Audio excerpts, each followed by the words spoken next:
Is anyone here? Yeah, people are here. Why wasn't the live chat live? All the super chats are from last. No. Some might not be. It's StreamYard makes us use the same studio. I think those are from last time. Every one of these. But like, there's people. Time. There's people are here. Wait, go to live. I think I know what I did. Fuck. Hold on, guys. I think I could fix this. I think I just didn't toggle one thing. You should toggle it so people can chat. Yeah, I think the function that does this is when you put it the wrong way for it being kid friendly. Oh, motherfucker. Of course, right now it's asking me to verify that it's really me. Trying to make it so you can comment. Yeah, I'm going to do it.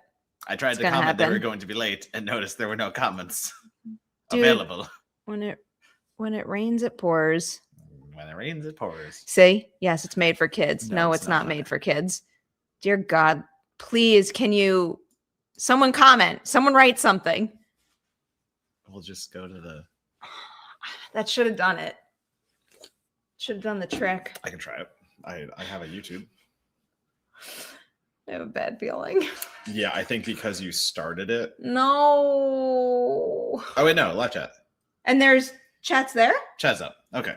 Oh, thank God. Hi. Well, oh my God. I'm so happy. Look, it's me. Look, it's me. Look, it's me. Guys, I'm so tired. Tonight being late is my fault, but it's also not my fault at the same time. I'm not going to get into it, but being late was going to happen. You're totally fine. Yeah. One of those days. We're live. One of those days. How are you all doing? Oh. So if anyone isn't seeing the chat, this might be the trick. Yeah, that makes sense. Yeah. We got lots to. Yeah, it did. Oh, I didn't see it. It did. So here's the thing. I like the first one. I was going to be a mark for the second one. I think Carl Urban as Johnny Cage is inspired, but also the way they're playing as old Johnny Cage, it makes perfect sense. Yeah. It looks like they're doing the Mortal Kombat that everyone wanted them to do that didn't exist in the first one, even though the first one is a string of fights over and over again. Why are you doing that voice? Because it's all the internet chatter about Mortal Kombat didn't do the combat. It fucking did. It just didn't have a tournament. Jesus Christ. So anyway, they're rectifying that apparently. But no, it looks fun. I like the first one. So if you just bring that same energy, atmosphere, and gore, I think the gore was really fun in the last one. So I have all the faith in the world that I will like this one. I'm just trying to sign in. As long as they do all the same things. It could be worse. It could be better. I don't know. But for my hype levels and what I saw, I really do like it starts at like a con convention and Johnny's sitting at a table and no one's lined up for him and he's just staring around about how the world has changed and he's fading as a star. And then it cuts right to him, come to Mortal Kombat and gets his ass kicked and all that shit. I'm into it. I'm into it. I'm happy it's finally coming out. I'm also gonna make sure we are using the mic. Yeah. Shockingly, that is one thing that went well. It's young Johnny Cage. It should have been the Miz, but it's not. It's old Johnny Cage, so we're fine. I like Carl Urban. Oh, he's great. I love him dearly. Trying to be respectful here, but Scream 7 was awful. Shit! Look at you all. Everyone's here in the super chats. Thank you so much, Wiley. We'll get to that in a moment. I'll take that duty. I'm fine doing that. Did you all see Project Hail Mary? I did. No, I did not. I would like to. Sounds really good. Have you seen their advertisement? I forget which street it's on, but it's really fucking cool. No.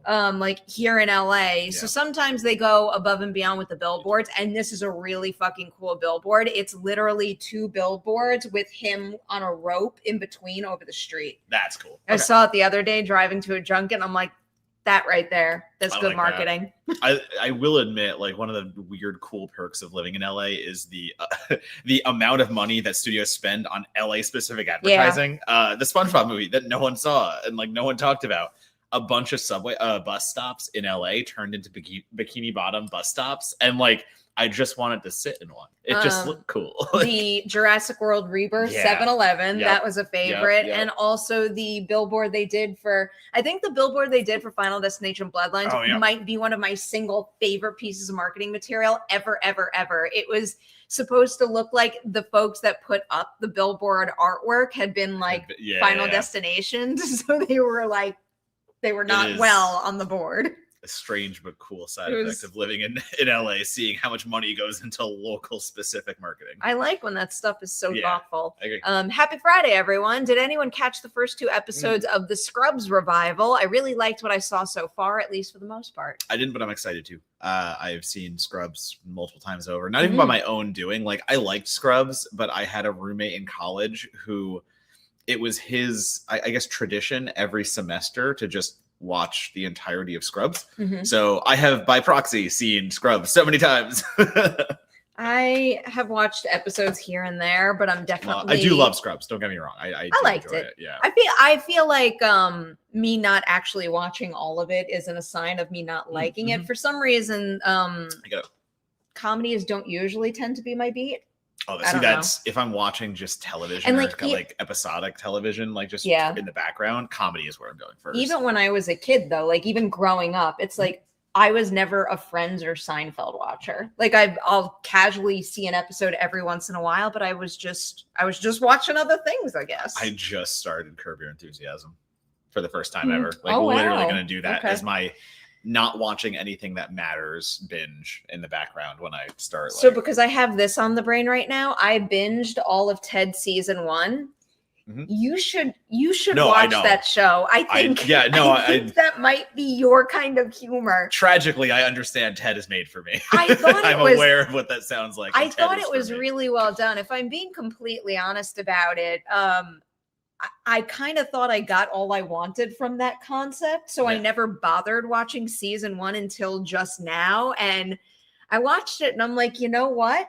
Like, this shit is funny. And it's a pretty incredible production feat that they're able to do the talking bear thing for an entire season of TV. So I'm quite impressed by it. I'm just seeing. There was one more. Yeah, well, we just had a bunch of regular ones too. There were more, but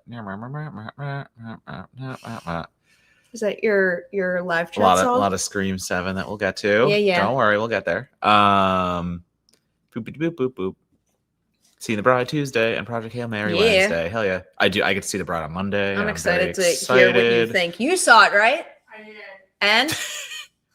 My mouth was full of cheeses. Give me one word. I can't. I like the beginning and the end. There's a bit in the middle that really frustrates me, but broadly speaking, I think I know what you're talking about. Okay, we're caught up with just.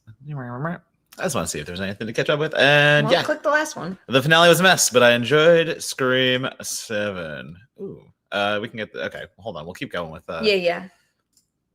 Have you guys watched Have I watched The Plague? The Plague was in my top 10 movies of 2025. I also did watch The Plague, and I liked it a good deal. Yeah.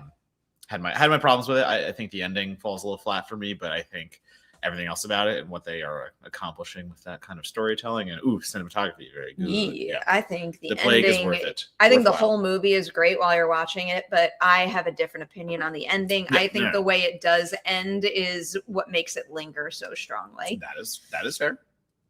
All right. Oh, there's another. Matt, you picking up? Yeah, literally. Oh. So I feel like you talked about this last time too, right? So it finally came out last night. I didn't pre-order the download. I was dumb. So I got to go home and download it, and then I'll probably be able to play it tomorrow. That is a lazy day tomorrow during the day, I think, activity. But yeah, I really want to get excited. Not a bad Saturday. Yeah. All right. Shit. Because we're so late, maybe we should do the title topic first. Title, I'm just queuing up my. We're gonna talk about Gold Derby because I'm gonna use this as an opportunity to fill in the list while we do it because I didn't transfer my picks over to Gold Derby. And then we will do a very brief but thorough Scream. Yeah, non-spoiler. I mean, you could do spoilers at the end if you want. I don't fucking care. I don't care either. I don't fucking care. I'm gonna trash it. Spoiler. I don't fucking care. All right. For the right reasons. We are going to roll through all of the categories. Somebody asked like 5 times. Which one? I'm gonna watch it. Okay, you still I have okay. so much stuff to It's on watch VOD right now. Go watch I know, it. I No, know. I know. I'm kidding. Who just watched? Lonnie just watched it, and Hell yeah. I don't think she really liked 28 Years Later. So when she was telling me she was gonna fair. watch it, I'm like, oh no, Lon, like you might not like it because you didn't like the one that came before. And she was like over the moon about Bone Temple. She thought Bone Temple was like the greatest thing ever. Again, I hated Years. no, Ah. I liked Years enough. Yeah. Love the Bone Temple. I think the difference between Bone Temple and Years is stark enough where, again, as someone who wasn't high on Years and thought it was fine, I loved Bone Temple. So I think that's like the way I keep saying it is like they took all the best parts of Years and ditched all the parts that didn't work, in my opinion, and that was Bone Temple, and also just the soundtrack fucking rules. As soon as I get some non-work watching time, that is the highest priority on my list. Did you see Hoppers? I didn't. I saw the band Ghost instead on Monday night. Ah, thumbs up or thumbs down for Hoppers? I laughed real hard, and it's also the hardest I've cried in a movie. Well, shit. As long as I can remember. I'm excited for Hoppers. Impressive. A lot. Okay. High praise for Hoppers. I'm excited to see that. All right.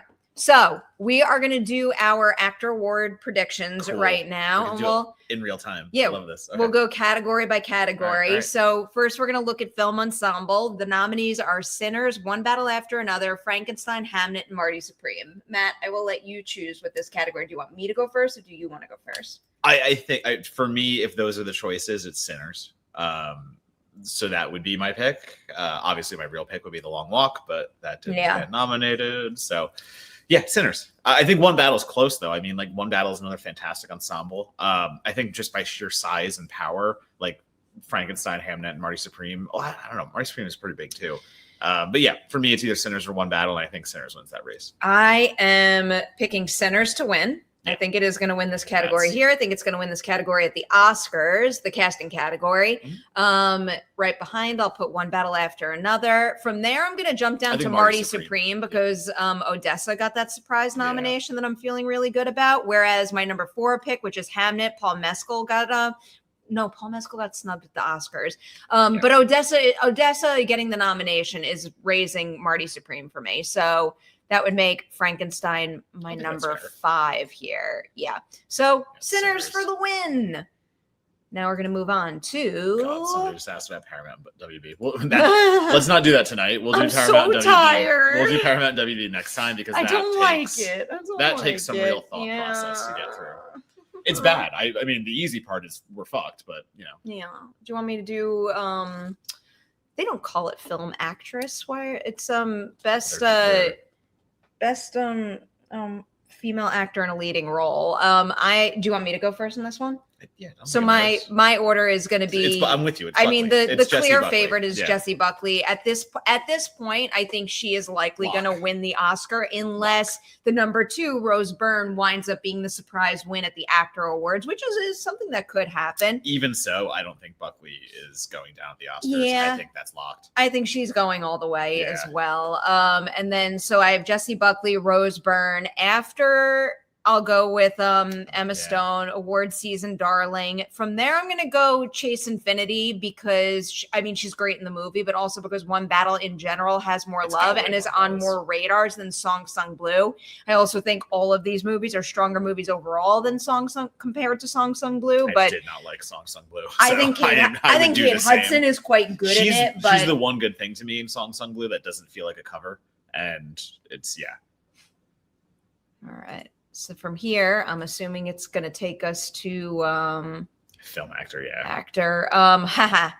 So this is where best actor is where I think we're going to see the biggest surprise of Oscar night, because my big prediction right now is that Timmy is not going to win. I don't think it's going to happen. Ethan Hawke. I think Ethan Hawke is a very real possibility. Like that's literally, I think if there's going to be an upset for me, it's going to be Ethan Hawke. I'm still putting my money on Timmy. I'm going to stick to my guns. And I said it when he won for CCAs all the way back then. I think, I know stuff has happened since then. I know he's a little shitbag, but I still think Chalamet wins this one. I am going to go with my current predicted Oscar winner. I'll explain it more as I do it. My number one in this category is going to be Michael B. Jordan. You're right. And I think we're going to see things change with the actor awards where I think he's going to get the win. I'll put Timmy right behind. Then I'll go Ethan Hawke. Then I'll go Leo. Then I'll go Jesse Plemons. Okay. Well, I know, like that. I'm curious. That's curiosity. So we have this conversation / argument often on FYC. It should just be about the quality of the work, blah, blah, blah. It's not. It is a business, and campaigning is a part of it. And Leonardo DiCaprio is not campaigning the same way that Timothée Chalamet or Michael B. Jordan have been. He's not in the spotlight the same way. That's fair. Personally, if I were an Academy voter, I would be voting for Michael B. Jordan anyway. I think he's fantastic in the movie, and he's the one that I'm rooting for most. Anyway, I just think that Timothée Chalamet was doing so well earlier in the year. And then we saw like the type of conversation start to change a little. And I do think that the surprise win at the BAFTAs for I Swear, I think that's changing the Oscar race a little and not in Timmy's favor. Whereas when I look at the Oscars, I think that Michael B. Jordan and Wagner Moura are closer to Timmy than anybody is giving them credit for. We just got a bunch of Wagner. So I do think, while I'm predicting Michael B. Jordan, I do think that the significant international contingent in the Academy could tip the scale towards Wagner Moura. So I'm not going to be surprised if he's the one to top Timmy Chalamet instead. But then I also see a lot of predictions for, a surprise win for Ethan Hawke. Sorry. What? Somebody just asked what's with all the hate on Chalamet. Because he's the ping pong fuckboy. And you know what? He is. Like that. The hate on it for me, at least, it's not hate. It's just, I thought Chalamet's early press tour for Marty Supreme, when he was kind of being antagonistic in ways that was frustrating to me. I thought he was playing the character. I thought he was doing it to kind of play up the Marty Supreme-ness of it all. But I don't think that's a character anymore that he's doing for the media. Now that I've seen enough of it, I think that's him. And there have been a few instances in I shouldn't say a few, actually, like every instance of him like getting an award or like being in front of the camera since, he just says one thing, but I'm like, oh, you're kind of a little shitbag. And you're not bad. Wow. Like, he's not actively bad. Listen, there are actually bad people in Hollywood. He is not. I don't know. I think the ego's getting a little big is the way I would say it. That, ego essentially defined his SAG acceptance speech last year. And I think there were some people that were very for that determination and that confidence. And there is part of that I respect, but I also understand the other where, maybe lean a little more in the humble and gratitude department. But again, I think he's gonna win. Like, that's the thing. I'm still saying he's gonna win, so he's still in my corner as my pick. I think another good example is also his speech at the Critics' Choice Awards. I was looking forward to seeing him win and seeing what he did with that time in the spotlight. And this speech was just so good. He was doing exactly what I would have hoped he would do in that moment. And then all of a sudden he complained about where his table was positioned. And I'm like, just don't do that. Just don't do that. Michael B. Jordan wins the SAG. Chalamet or Moura wins. I wouldn't mind. Honestly, I wouldn't mind spreading the love. Here's the thing. I do, if that makes sense to me, honestly, with the way that the awards vote and stuff like that. I think SAG has the most chance to vote in Michael B. Jordan. I think he will win that. But I would like. I think the Oscar pool is I'm sticking with Chalamet. Chalamet's gonna be like Pacino, where he doesn't get an Oscar for 20 years. No. Like one of those Oscar, like the Alan Arkin or the Scorsese, where they win it for the thing that like it was basically, we haven't given you one, and that's crazy. So Pacino has deserved it for those 20 years. No, I know. The mouse? No, it was just over the edge, and I didn't like you that. went like this, or I thought you just missed the mouse. No. Okay, so that was. Sorry, I was just going through some comments. Now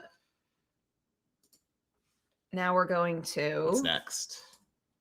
Supporting actress, I believe. Okay, I'm changing my tune here as well. It is okay. You go first. You go first. I went first. Okay. Time. If in my heart of hearts, I want Wumi Masako to win. I know that's not going to happen. You think that's closer to happening? Like I want. So here it's Amy Madigan, Tiana Taylor, Wumi Masako, Ariana Grande, Odessa Azan.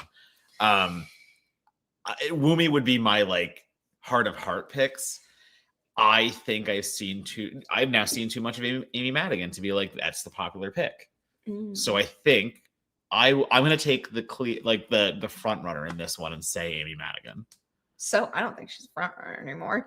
Okay. I think this category has become one of the most exciting, and I think it's happening here at the Actor Awards. Okay. I also think it's especially exciting at the Oscars too.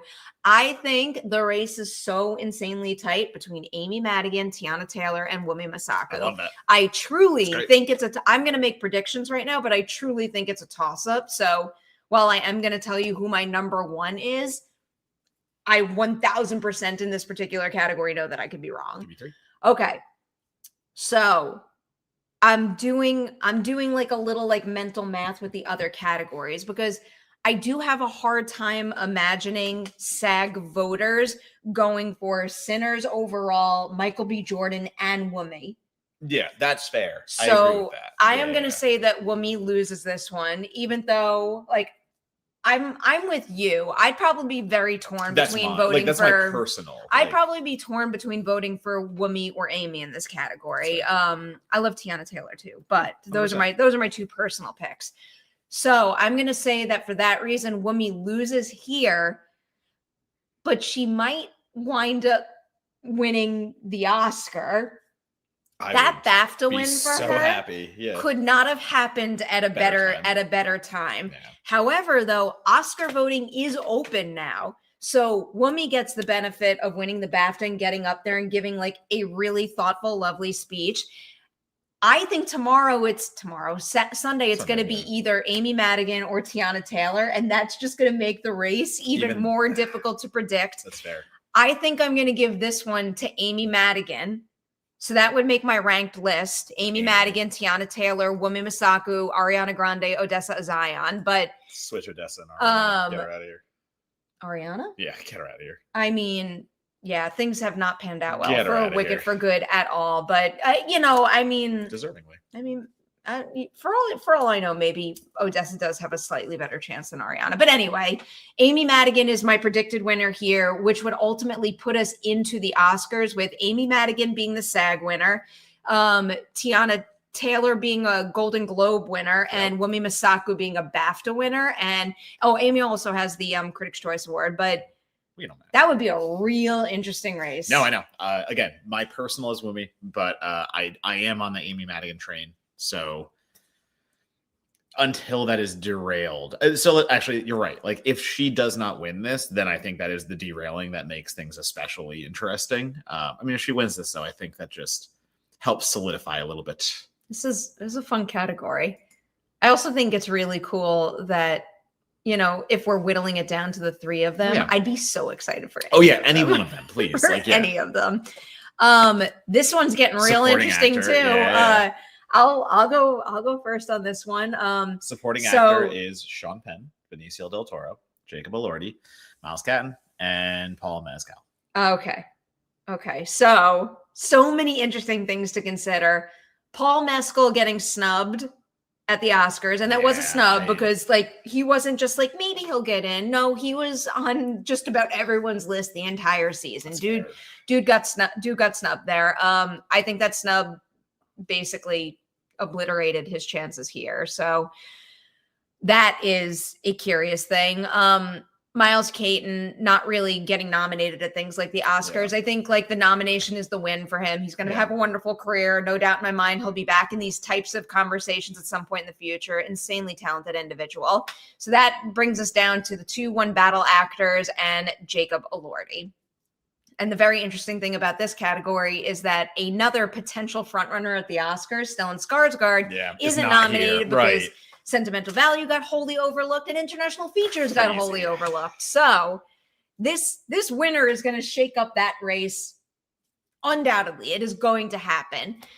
So now the question is, does Sean BAFTA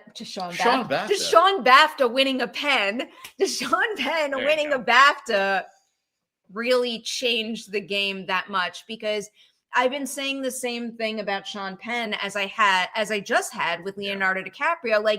dude's not campaigning at Oh no, he all. doesn't care. He wasn't Like, he even couldn't there give to a accept shit. it. I don't know Yeah. what's going on. He might have like a very reasonable Right. conflict, but the point being, as far as campaigning goes, him winning that BAFTA could have given him a great opportunity to step onto a stage and give a speech that sways Oscar voters, but he wasn't there to accept it, so he also didn't just give a might not speech. give a shit. Like, that's the thing. I mean, like, Sean Penn is Sean Penn. He could be at the point where he doesn't give a fuck about this And award. you know, Like, it up to him what he wants also has to do. that vibe. Like But- his interviews and stuff. He's just, I made the movie. I do think that him not campaigning is going to affect him here.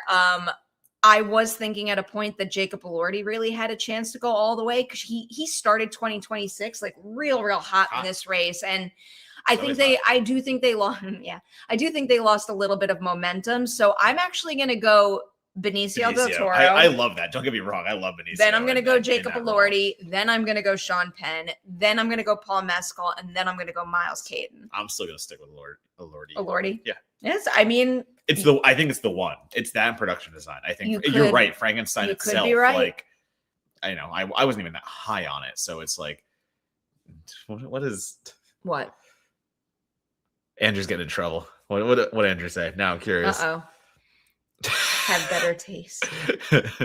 Oh, well, where did it start? Oh, no, you're right, Lassane. No, absolutely. You have every right to say that. Oh.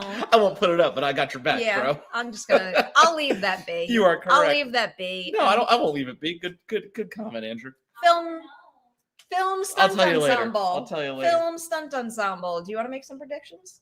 Oh, stunt ensemble. Okay, stunts are Mission Impossible, The Final Reckoning, F1, Sinners, One Battle, and Frankenstein. I mean, okay, of everything up in that category, if it's not Final Reckoning, this has to be a shoo-in for Final Reckoning, just because of the amount of work that is being done. So Final Reckoning is going to be my number one pick, no matter what. If it's not, only thing that makes me think something that could top it is F1 getting a whole lot of love that's elsewhere. fair. I mean, the movie's got a Best Picture nomination, and the stunts in that movie are cool, but in a completely different way. I mean, obviously, their stunt ensemble ensemble deserves a whole lot of credit, but then I'm wondering if people will be like, well, they shot during real F1 races, so those were professional I don't know. But anyway, for the type of stunts being done and for what Mission Impossible does, I think it's, if there's another action movie on that level up in here, like, that's totally different. But it's Mission Impossible. The Final Reckoning has some absolutely wildly impressive set pieces. I'll just film the rest because it doesn't matter. I believe that's it for films, and we don't have to do. I'll do TV later about myself. Let's do that shit. I am very excited about the TV stuff. I think the Pit winning things is the thing that I'm most excited for. Oh, that's fair. Yeah. I love the Pit. Studio for Comedy Ensemble. Yeah. I would vote for that. Yeah, I think the studio is going to do pretty well. It did well with us. I think that's definitely. Yeah. And it thanks Sal Saperstein. They did. That's right. Fix their shit. Fix their shit. Someone thanks Sal Saperstein. Listen, I think they should have had their Emmy remote. If you don't thank Sal Saperstein and you work for the studio. Yeah. I'll side with you on that. Well, buddy, the floor is yours. Do you want to give a review? Oh, yeah, I don't give a shit. Hold on one sec. I'll keep it non-spoilery. No, I thought you were going to say you keep it short. I mean, at this point, say your piece. Say whatever you want. We'll go into Screen 7 at this point. Do you want me to make a thingy? Yeah, you can, just so people know what we're doing. I'm just looking at no, we're not reviewing The Strangers Chapter 3 again. Jesus Christ, we're not. Although this is close to. Oh boy. No, it's not. Strangers Chapter 3 is so much worse, but this is still very bad. There you go. The way that I want to preface this is by saying I saw this for free as a critic because it's my job, and that is the way that I was going to see Scream 7. And I think, I posted, my review because it was always going to bring the context of what is going on in here, and whether I liked it or not. The fact is, this movie was made off the backs of something that is very fucking stupid, and they still could have made a like. There's two truths here. What happened is very fucking stupid. They still could have made a good movie. They didn't. The whole Barrera situation influenced how Scream 7 was made, and I think that is the most embarrassing thing about this movie. It comes off as super petty. Kevin Williamson basically comes in here, and the tagline posted everywhere is "Burn it all down," and I get that. You're at the point where it's the 7th movie in a Scream franchise, and it makes sense. Burn it all down, go back and say fuck you to so many things that you've done, make fun of the franchise, because that's also Scream. I get, like, that's we come to Scream movies to be introspective about the franchise that is being made, but also horror in a moment. I think that's why Scream 4 is one of my favorite sequels, because it's able to address horror in the 2010s and where it was, and it's so good at like being a really good commentary at where horror was at that point. I wanted that from Scream 7, and it's not there. This movie is solely focused on making fun of the franchise, but doing so in a way that I didn't have any fun with, and especially because this movie hates the radio silence movies. It's very obvious. It is the most derogatory towards those movies. I don't think you're allowed to fire Melissa Barrera and make jokes about Sam Carpenter and how dumb her character is. So that's context. I think that's very valid. I think a lot of people came into my mentions when I posted that to be like, well, you just hate this movie because of the Melissa Barrera stuff, and keep your politics out of it. Number one, I am keeping my politics out of it. This isn't about politics. It's about something fucking stupid that was done. And also, the movie chose to keep that in. The movie chose to keep the Meeks Martin twins in and bring them in for a cheap pop and then throw them to the side after they were done with them for the rest of the movie because they got their cheap pop. Like, everything here is still in the same context. And if you differentiate it enough, sure, you put me in the position where now I have to like your movie because you've separated yourself. And they didn't. They leaned into it so hard. And here's the thing. It's bad at it. It's a bad movie. It's the worst cold open. It's the worst killer reveal by a large margin. And I didn't really like 6's killer reveal. So, like, this is coming from someone who thinks 5 and 6 are on the lower end of the Scream ranking. Like, 1, 4, 2 are my top 3 bar none.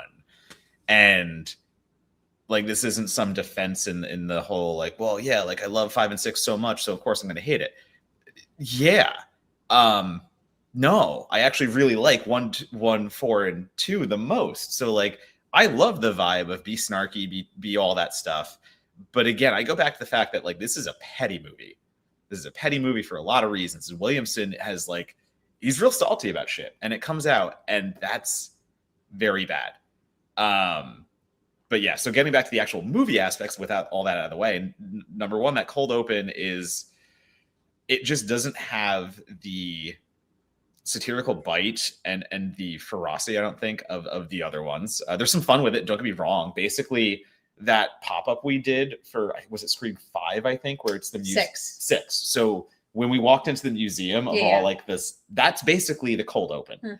And it's in the Mocker house. So like, I'm like, this is out there. I'm not going to spoil anything else, but it's basically Jimmy Tatro, who I fucking love.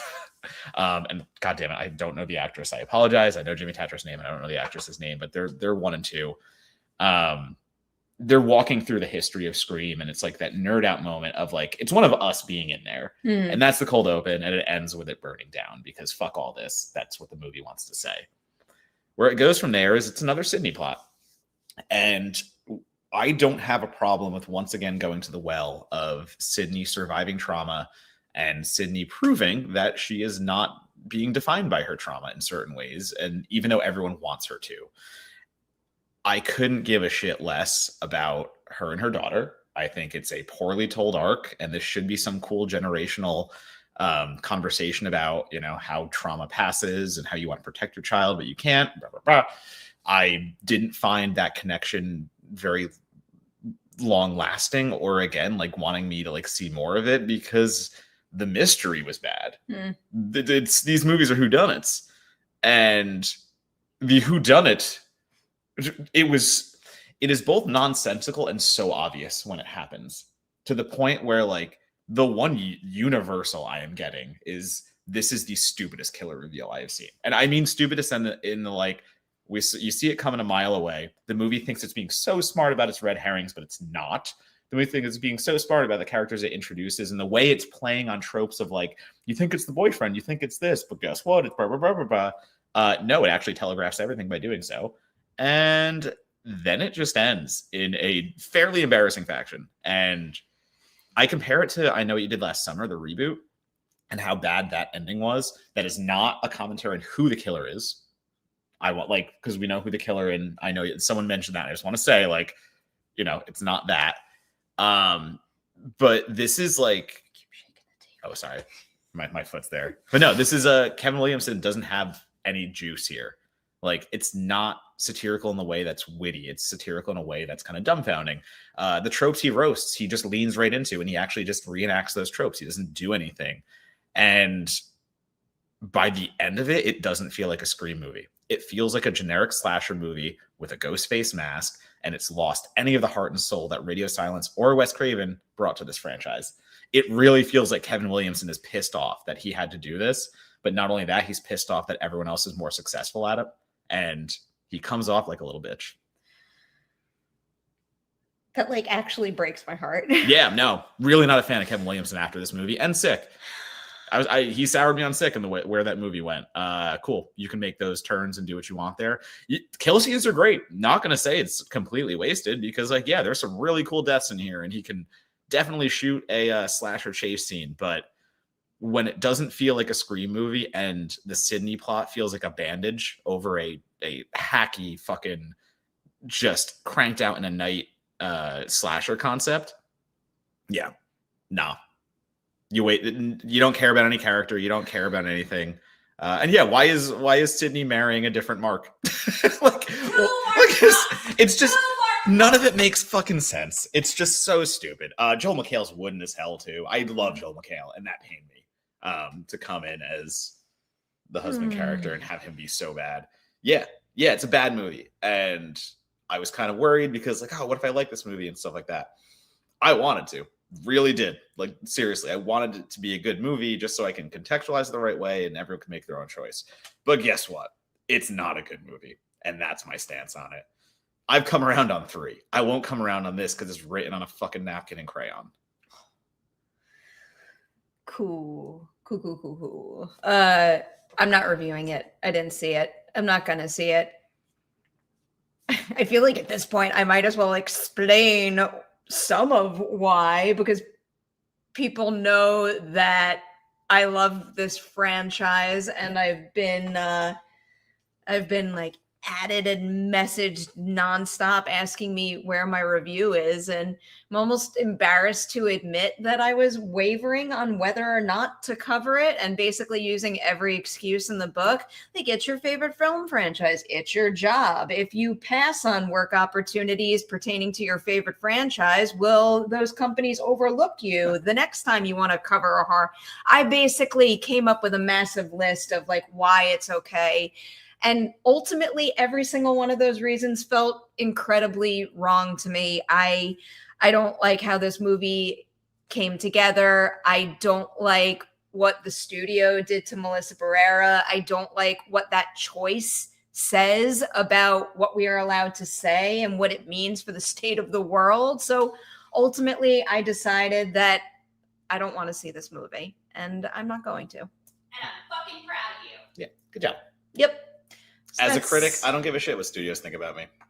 So that's where I am, and that's why I'm fine with it, because I'm doing my job. You know, I will say, sorry, one thing, Matthew Lillard, just the best part of this movie as well. The kills are good, and I love seeing Lillard back in ways that I will yell at you later. No, you won't. I will. I know enough spoilers. I know, but it's great. I win. Yeah, man, what a disappointing fucking turn of events. Yeah. So there, that's my Scream 7 take. You can read my whole review, which is on Daily Dead, and I suggest it because I get way meaner and more pointed. I'm interested to read. Love you both. You know what? Hold on, wait. Before I get to Let's this, do it. I posted that on when the embargo broke at 6 a.m. They made me stay up until 2 a.m. after a fucking 9 p.m. with like 7 p.m. screening for a 6 a.m. embargo. Fuck you. Ew. And then so I do a column on Bloody Disgusting about remakes, and I like to deep dive into like remakes and originals and how they work and the idea of making them and why I do this, blah blah blah. And this week I posted my one on The Strangers because literally I was like, I want to get this one done. Usually I let them breathe and think about them, and I was like, I want to get this out. So like I posted 2 of the most negative things I've written this year in the same week. It's just what it is. I'm assuming this is about your review. Thank you. It is. Yeah. Brett always likes to your writing is always fun because it's in your voice. It is. It's like one of my favorite qualities of your really work. Much. But yeah, now go to it. Love you both. Matt, do you think the writing, the direction, or both are the main issues with Scream 7? Williamson only directed one other movie before this, and it was not successful. Yeah, so I think they both go hand in hand because Williamson is co-writer. And again, like I don't even know how much, because like Guy Busick is credited here, but like I don't know how much he did on it. But anyway, so he is tethered to the script and direction. So like this is solely Williamson, I would say, and like he gets creative decision here. And I think the writing is worse. I will admit this. I think the writing is worse because it doesn't give the actors enough to play with in the right way. And it is so vindictive and so mean in ways that is, again, it defies the difference between cheeky and antagonistic and bitter. So that's the difference. God, I hate those words you're applying to a movie. But I think Williamson at times is a good director. And I think there are some scenes in Scream 7 that prove that, and Sick too. Again, like I was really into Sick as a slasher movie, and it's really intense until once again, that screenplay at the end takes a turn that ruins the whole thing. So I thought he directed Sick. No, he wrote it. Oh, fuck. My bad. He wrote that one. You're right. My bad. I was mixing that up. So anyway, all right. So I'll go back to Scream 7 and saying just that. No, but there are some really cool scenes where like Ghostface is looming in the background. He disappears in the shadows. He also gets some good intensity where the chase is good. The chase is good. So like for those elements, I give him a few points. So no, the problems here are really in the screenplay and the approach that is taken. Jesus Christ, I still can't believe some of the stuff that was in this. I'll let you address this as well. I felt Gale part was okay. I listen. I think there's multiple parts in here that are directed at Melissa because again, there's one whole line about I forget which Meeks Martin says it, or if it's one of the new characters, but they're doing the moment. They're doing the moment where they're going through all the movie references and it's the Randy of it all. Oh, I know and, what you're going to refer to. And yeah, she literally somebody says at one point like, "Oh my god, if that's real, it'd be a retcon." But like nothing's as bad as Billy having a daughter or something like that. Like it's directly calling out that choice. A lot of spoilers circulating right. So, on like, social media. It's that one clearly directed at there. The Gale part absolutely could be part of it. I think it's also interesting. There's so much emphasis put on Campbell not being in the last movie. Like a running joke is characters being like, you skipped out on New York and you came right here and stuff like that. Oh, no. It's a running gag that they say over and over again. So yeah, I don't know if they thought they were being funny about her being gone, but like, I also don't know if they're pegging that on radio silence and the people who aren't involved on this because of the pay dispute why she wasn't in the last one. And Gale does have, I think the Gale part very much could be referencing Melissa in certain ways. I'm not going to argue that. Whew. I'll do this one because it's still about the same topic. I am sorry this franchise broke your heart, Perri, but I am glad you found peace. I don't know about that. Proud to be a fan of you guys. Appreciate that, Wiley. I don't think I have any peace with it. I don't know if I ever will. Yeah. I don't know if I ever will. They sullied a product that had so much good faith going for it. And it also just speaks to far more significant problems than just the franchise I love not panning out well. You mean a company doing something like this and then getting acquisition of Warner Brothers? Maybe. Maybe. Is that tied to it? Maybe that's part of the problem. Fuck Paramount. Now this. Fuck this government. Fuck Paramount. Random question. Do you have a favorite movie from a director that isn't their famous work? Reference. It's actually fun. Hold on. Example, my favorite reference is Neon Demon. My favorite Bigelow is Strange Days. I don't know. Oh man, like I want to say Scorsese and Bring Out the Dead, but like, is that not famous enough? I feel like people like Bring Out the Dead. One of the first things that came to my mind, because I know it's not his best reviewed movie, but like I could say something like Spielberg and Hook. Like it's not my favorite, obviously. That's obviously Jurassic Park, but I love Hook. Yeah. I'm gonna say Bring Out the Dead. For the movies people talk about Scorsese, as much as I think it's well received in certain circles, that's mine. I love that movie because, like, you know, in Scorsese conversations, you know, the ones people bring up. So I think that fits. I'm trying to think of another good example. God, I'm going to my letterbox now just to be like, well, James Wan, you love the dummy. Oh, yeah, sorry, Dead Silence. What I'm talking about? Dead Silence. Yeah, you got mine in a minute. But I can't think of one for me. Yeah, Dead Silence for Juan and Wanel. Oh man, yeah, 100%. I will absolutely. Rennie Harlan, Nightmare 4. That's fun. Following by Nolan. Yeah, there's a lot of following love out there lately. Absolutely, I like seeing that. I can't believe I can't think of another. I'm just going to my brain's mad mushy today. Yeah, we're all mush. Yeah, it's the theme of a Friday. Not chapter 3. No, we keep going back to that. It's the first thing that came up. Freaking me out. Yeah.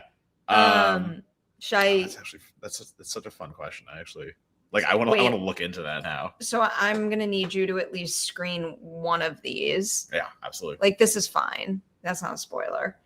I would have loved to find out Sam was the killer and the studio secretly rehired her. Can confirm Barrera is not in this movie as a secret. I mean, this does speak to one of my many problems with this situation. They had so many opportunities to fix it. Yeah.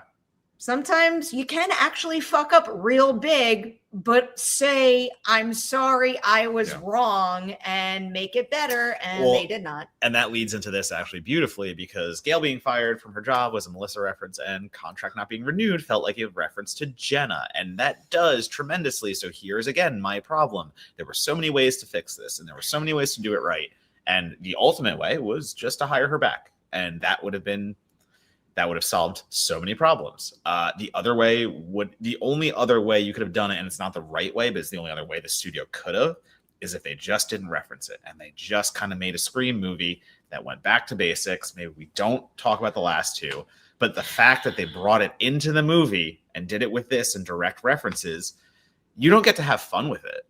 Like, you did something really shitty. You don't get to then make little ha-has about it. Like you're dancing on a grave at this point. Like, that's why it sucks. There's never a point where the film actually acknowledges that. Like, it's having fun with it in a Scream way. And that sullies the product. And again, it proves what they're all about. Like, it's like, I would have loved to seen a Chris Landon Scream movie. Like, there's so much of that downfall. And this movie just thinks it's all a big joke. And you can't separate that context. Like there are so many movies where you can separate artist, context, all that stuff. I get it. You can't here, because they chose to put it in, and they chose to make a joke out of it. And that was their choice. Makes me sad all over again. Yep. So sad. Wiley says, how's South by Southwest prep going? Can't wait. Got all my movie passes last week. I didn't. I got shut out of so many, and I'm now nervous. My prep is going okay. I'm definitely hitting that point where I'm starting to look at the schedule and feel a little overwhelmed by how much I'm excited to do, but it's also a significant amount of work. Might as well also use this as an opportunity to tell you all where you can find me at South by Southwest. If I could type my own name.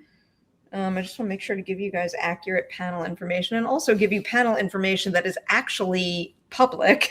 Yeah, so I don't what fuck you anything can up. actually say. Yeah. Apparently, I can say 2 things right now. So the first one that I'm doing is a panel for the Secret Mall Apartment documentary. It's called How Secret Mall Apartment Crushed It. And one of the things that makes me really excited about this is the director of that movie played a big part in why we were able to finish making Child Eater. Oh, nice. So the fact that we could fun. reunite on this, it's like one of the coolest parts. Here's another thing that I'm doing. A featured session with the cast and creators of HBO's Rooster. So that's the Steve Carell show. I am moderating that as well. And I might have another one to tell you about soon-ish, but I'm going to wait until it pops up on the page because I'm afraid I'm not allowed You're like, to. I don't want to reveal anything I too don't early. want to make anyone mad. So that's the plan. That's the plan. It's Yeah. going. I'm so excited for South by, and I'm begging for tickets at this point because I didn't get the ticket. Like, it's insane. This reservation system is making me so nervous. I understand that. I feel like that's kind of like par for the course at many festivals at this point. Yeah, but I never had to worry about it at South by. It was Yeah. tickets or nothing. Like, that made it easier. I'm now worried that tickets are going to be scarce because we have the reservation system. Oof. Yeah, having fun. Real fun episode. Reach out directly. Right? I am. That's what I'm Okay, saying. yeah. But I'm saying I think there might be less of that Okay. Here's because of a reservation. here's a fun question. Rennie Harlan's never gone away. If Like, Deepwater bombs, will Rennie Harlan go away again? go to director jail. No, I don't think so. Who's because releasing that movie? It's not Lionsgate. I Who don't know. is doing I just Deepwater? wrote Deep Harlan. Fuck my life right Deep now. Harlan. I watched. Oy. What I watched? Deepwater. I can't today. Is it called? Yeah, Deepwater. Yeah.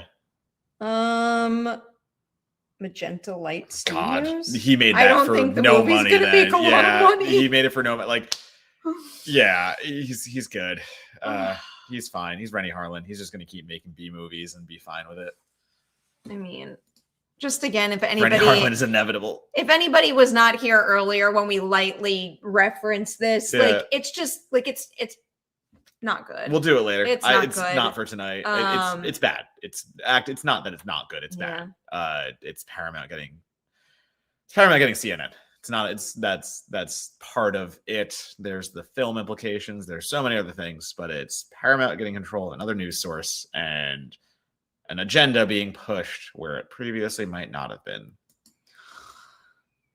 I will see. Yeah.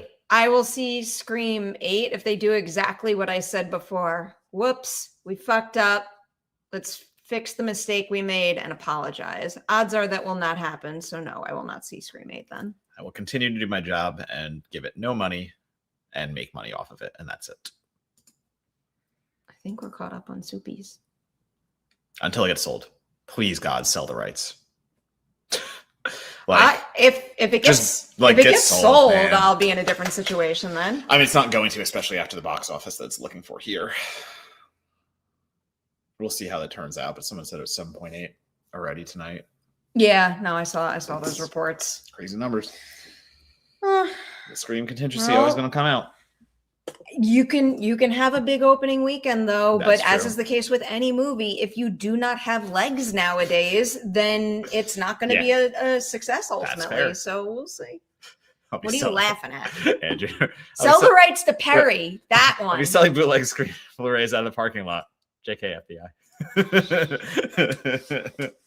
I wish I could afford those Wait, rights. what fucking Ooh. what Texas Chainsaw News? Oh yeah. Oh, there's I new. didn't, There's I new didn't news. see this. What was it? I feel like I did read a quick thing about JT's other Wait, which are you going to Google? I'll Google I'll the do other. Texas Chainsaw. Or all the Texas Chainsaw Massacre. You're watching research. What do we got here? February 18th. Yeah, it was this latest headline. So I have the Skeletons news. J.J. Abrams, Brie Larson, J.T. Molnar teamed for horror thriller Skeletons as Sony wins a bidding war. Blur, blur, blur, blur.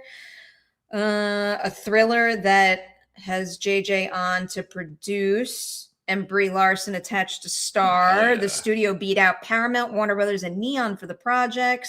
I'm trying to see if I can get some story info. JT Molnar, who of course you guys know made Strange Darling, which I'm obsessed with. He co-wrote the script and is attached to direct. Story. Many of Skeleton's plot details are being kept in the closet. It is understood, however, to focus on the relationship between a son and his mother, with the latter being mysteriously placed in a secure cage each night. The initial draft, this makes me even more into it. The initial draft was written by Brian Duffield, who of course did Love and Monsters and No One Will Save You and Spontaneous. The project is, it's based on a short story, and it was previously known as Failsafe. I have to look up the short story.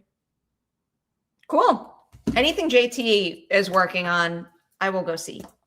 So the only thing I can find is that recently Kim Henkel gave a quote about the TV series with Glenn Powell. JT Molnar is maybe show running. They just kind of say in charge. Roy Lee producing, Dan Cohen, Glenn Powell starring. The biggest hint comes in the final line of the statement Henkel gave about the TV series deal. It was a difficult decision, but A24's embrace of the boundary testing genre film and its record of working with artists who are inclined to test boundaries made them a compelling choice. Plus, we believe we have a great creative and producing team in place that gives us the best shot at a series that could be genuinely eye-opening and unexpected. There's an epic tale lurking in the chainsaw backstory. See, these are my kinds of keywords. So the backstory is the keyword there. So it feels like we're going to get a prequel series in the same way we're getting a Friday the 13th prequel series. So I like the sound of all that. So is like, oh man, so is Powell going to play the patriarch? I don't know if he's going to be in it though. Oh, is he just producing? I didn't see that. I believe that was the last I heard, is that he is producing. It's in here. It says for a TV series pitch that had Glenn Powell hoping to read the script. So they're hoping he'll read the script. Well, he's producing it though. Right, but he can still act. No, he can. But I think the last reports did not have him. Okay, yeah, well, that was from 6 days ago. Okay. So they're still hoping for it, I think. I'm into it. I think a prequel series for Texas Chainsaw is a fun way to go about it and give us, even though we have a Texas Chainsaw prequel that we don't need to talk about because it ain't good. Yep. God, I love Bustillo Maori too. They really fumbled that one. All right. Let's go eat dinner. Yeah, 100%. Let's do it. I'll use this as an excuse to do exactly this and manifest it, but also to promote everything going up on the Collider Ladies Night YouTube channel. I just talked about The Pit at the Actor Awards, so go watch the Catherine Lanasa one. The one that just went up, though, is a really cool episode. It's Peyton List's third time on Collider Ladies Night. I think she is one of the coolest, most talented. I absolutely love talking to her. I'm a big fan of her show that's on right now, School Spirits. Season 3 is winding down. It's a great binge if you haven't done it. But the cool thing about this ladies' night is that not only did we get to talk about School Spirits, but we also talked about her making her off-Broadway debut in Heathers the Musical, which was just like so much fucking fun. So that is a great conversation that I hope you check out. You like it, you comment, and you share it. Yeah. And then do that for every other episode on the channel, please. Thank you. Go down every single one. Yeah, everyone. Down the rabbit hole. Your turn. At Donatobomb, DONATOBOMB, if you would like to follow me and my socials and see my writing and everything I do. I'm mostly on Blue Sky, Letterboxd, and Instagram. So until I actually get the time of day to start giving TikTok what it deserves, I'm playing around with it. I'm throwing stuff out there. You've been saying that for a long time now. Pissing plenty of people off with my review of Scream. So that's fun. But yeah, also have a podcast, Certified Forgotten, you should check out. That comes along with the website. If you'd like to support us, you can support the website, and all that money goes towards the writers we hire and the podcast guests we bring in. So Certified Forgotten, if you like hearing podcasts about horror movies with 10 or less critic reviews on Rotten Tomatoes that you probably haven't heard of. Check it out. Also, one more Soupy. Saw Blades of the Guardians earlier this week. Great, beautiful action movie. Also, great kill scenes. Yeah. Interesting. It's on my list. Okay. Like 7,000 things. you know. Not enough things. More things always. I just need more food right now. Yeah, though. food. You all have a wonderful weekend, and also keep an eye on all the Collider social media pages because I will be on the red carpet at the Actor Awards. And if I'm going to wear heels, you better watch it. You better watch everything. Yeah, do it. Goodbye.